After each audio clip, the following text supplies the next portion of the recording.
High বন্ধুরা, শুভরাত্রি। তাই আমার কটা পার্সেল এসেছিলো, 3টে পার্সেল না 4টে। তোমাদের আগে একটা ভিডিও ছেড়েছিলাম যে কলের সামান রাখার স্ট্যান্ড একটা কিনেছিলাম। আর এদিকে হচ্ছে এখনও এই একটা পার্সেল আছে, এটা খুলিনি এখনও, এটা দেখছি কি আছে। আর এই দিকেও রয়েছে, এই যে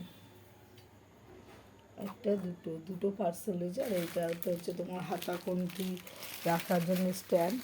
এই যে চলো দেখাচ্ছি, এই হাতা খুন্তি রাখার স্ট্যান্ড।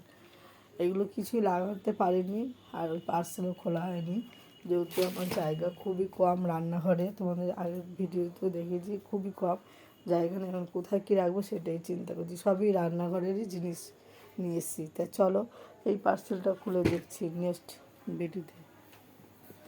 টাটা, পরের ভিডিওতে দেখাচ্ছি।